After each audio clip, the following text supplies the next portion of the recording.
Bonjour à tous, bienvenue dans le Languedoc-Roussillon, découvrons ensemble son terroir. Situé à moins de 40 km de la côte et sur plus de 200 km de long, le vignoble prend la forme d'un amphithéâtre.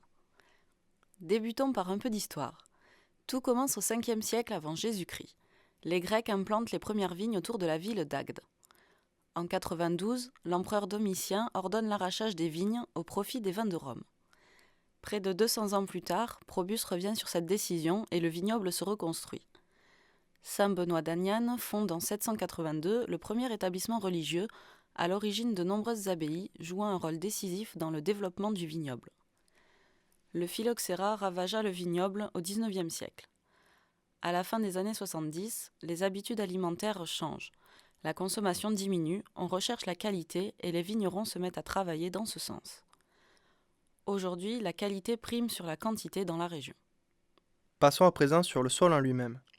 Les différentes appellations de la région sont délimitées par une succession de crêtes et de plateaux culminants jusqu'à 1000 mètres. Chaque ère de l'histoire apporte ces types de sols. Les schistes et les grès pour le primaire, 541 à 252 millions d'années avant Jésus-Christ. Les grès et les calcaires pour le secondaire, 252 à 66 millions d'années avant Jésus-Christ. Le tertiaire, 65 à 2,6 millions d'années avant Jésus-Christ, apporte des galets roulés et des limons. Enfin, le quaternaire, environ 2,6 millions d'années avant Jésus-Christ à nos jours, a fait naître des galets roulés, des graves et des costières. Les sols sont peu fertiles, pauvres en matière organique, avec des oxydes ferriques donnant des teintes de rouille. Ce sont des sols rouges, typiquement méditerranéens, décarbonatés, terra rosa. Le climat méditerranéen. 3 vents principaux qui représentent une climatologie exceptionnelle ne pouvant être que bénéfique pour les vignes. À l'est, le Mistral, à l'ouest, le Cer qui, une fois en pays catalan, deviendra la Tramontane. En bordure du littoral, il ne pleut qu'une cinquantaine de jours par an, pour environ 450 mm d'eau. À l'intérieur des terres, il tombe environ 800 mm d'eau à 500 mètres d'altitude. L'été est chaud et sec, ce qui a une influence capitale sur la vigne et son produit. À présent, partons à la rencontre de ces hommes ou femmes qui sont au contact de la terre jour après jour. Bonjour. Bonjour. Jean-Emmanuel, bonjour. Nous sommes aujourd'hui au domaine du Mas-Foulaquier chez Pierre et Blandine Géquier à Claret, plus exactement. Et est-ce que vous pouvez nous parler un petit peu de votre domaine ? Oui, donc c'est un domaine de 15 hectares qu'on travaille en biodynamie sur le terroir de Claret avec plusieurs expositions est et sud-ouest sur des éboulis calcaires avec des argiles rouges très profondes et ça permet de faire des vins assez minéraux. Je suis en compagnie de Didier Barral sur le vignoble de Faugère. Didier, bonjour. Bonjour. Pouvez-vous nous présenter un petit peu votre domaine ? Donc c'est une exploitation qui comporte environ 35 hectares de vignes, une vingtaine d'hectares de jachères, donc de pâturage pour les animaux, parce que nous sommes en polyculture.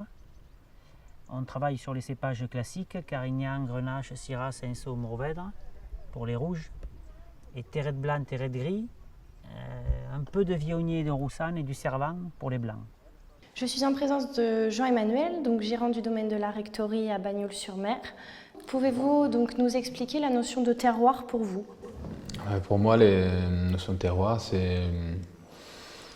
un terroir, c'est un lieu où il y a plusieurs éléments qui rentrent en compte. Il y a l'exposition, il y a l'altitude, le sol qui est important et le climat qui rentre en jeu.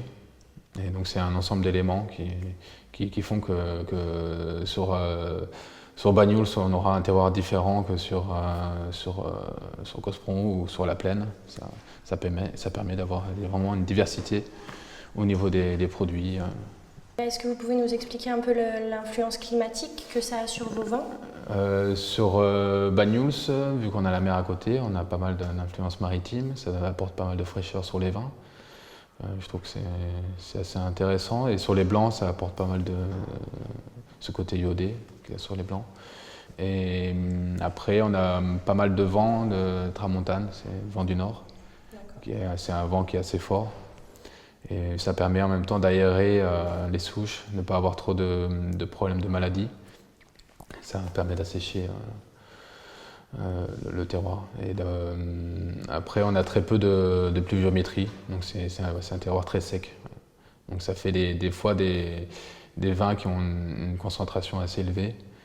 Donc on essaye de faire des vinifications avec pas trop d'extraction pour pas avoir des vins trop tanniques. Et on essaye de cueillir assez tôt pour avoir de la fraîcheur. Sur cette notion de terroir, est-ce que vous pouvez nous en dire un tout petit peu plus? Alors, ce sont des terroirs très très anciens à Foulaquier qui en général ont la particularité de très très bien réessuyer en cas d'intempéries, ce qui est souvent le cas ici, des grosses pluies. Et donc ça fait des vins aussi assez frais parce que le terroir c'est le sol et le climat. Et on a des climats relativement frais, notamment la nuit, en période de maturation de vendange. Donc on n'a jamais des vins et des raisins confits. Voilà, c'est l'intérêt de ce terroir. Quelle est la nature de votre sol ici? Les sols sur le Faugerois sont schisteux à 80-90%. Très bien. Y a-t-il une influence climatique particulière? C'est le pourtour méditerranéen qui définit l'influence climatique. Donc c'est un climat méditerranéen. Les sols de schiste avec le climat, il n'y a pas de rapport, quoi. Et par rapport à vos sols, est-ce que vous travaillez d'une certaine façon pour apporter divers éléments? Effectivement, nous on a choisi la polyculture parce qu'on estime que la culture biologique c'est bien, mais c'est purement administratif. Parce que la monoculture en bio, ça ne marche pas, parce qu'on a besoin de diversité pour équilibrer un milieu. Donc c'est un peu compliqué parce qu'il faut faire des rotations, des jachères, avec des cultures différentes et des animaux au milieu pour donner un peu de vie et justement amener quelques nutriments à la terre. Donc ça crée une mosaïque dans le paysage qui se différencie de tout le reste effectivement. Et quel travail apportez-vous à la vigne en général sur vos sols de schiste et de... Sur les sols, on apporte un peu de matière organique. Ça, on le fait tous les 2 ans, tous les 3 ans. Et après, on travaille les sols avec un cheval et un mulet. On a aménagé pas mal de parcelles comme ça pour éviter de mettre des herbicides. Et sur d'autres parcelles qui ne sont pas du tout mécanisables, avec des murettes qui empêchent le travail au cheval, là on met des herbicides, mais on essaye de faire des essais avec des herbicides bio qui viennent de Nouvelle-Zélande. On est en train de travailler avec la Chambre d'agriculture sur ça. Par rapport aux influences climatiques, les précipitations, l'ensoleillement? Oui, on voit bien aussi que ça bouge pas mal en ce moment, donc on ne sait plus trop comment se fixer. Il y a des excès, des choses très très violentes qu'on avait déjà avec les épisodes Cévenol depuis toujours, mais qui se renforcent, et puis une douceur qui se maintient un peu toute l'année, qui est aussi assez problématique. Mais bon, sinon c'est un climat plutôt favorable à la vigne. Est-ce que vous apportez une petite touche personnelle, peut-être une technique de vinification particulière à vos cuves, comparée à d'autres vignerons? Déjà, on fait des vins complètement naturels, ce qui est une extrême minorité de tout ce qui se pratique dans le vignoble partout en France et dans le monde. Donc ça fait des vins qui expriment essentiellement le terroir, puisqu'il n'y a aucun artifice œnologique. Donc ça, c'est déjà une très grande particularité. La biodynamie en est une autre, puisqu'elle a fait des vins qui ont beaucoup plus d'acidité et surtout une grande palette de levures indigènes, donc des fermentations avec beaucoup d'arômes. Et puis après, on a des macérations très longues sur les rouges, ce qui ne se fait pas vraiment habituellement, parce qu'on a peur de faire des extractions, des choses avec trop de couleurs. Alors qu'en fait, c'est le contraire, ça fait des choses très souples, très intéressantes. Vous pouvez nous en dire un petit peu plus sur les extractions? Oui, en fait, il y a un pic dans les extractions au niveau des tanins, au bout de, je dirais, à peu près 1 mois et demi de macération, qui fait très peur et qui ensuite redescend. C'est-à-dire que les tanins se polymérisent avec le vin et enrobent en fait le vin. Mais il faut attendre que ce pic arrive et que ça redescende. Et quand ça redescend, là, on peut décuver, on peut presser le marc. Il ne faut pas avoir peur. Voilà. Je vous remercie. Merci. Je vous remercie. Avec Passez une bonne plaisir. journée. Je vous remercie Ouais, en tout cas, Jean-Emmanuel. Merci beaucoup et à bientôt. À bientôt.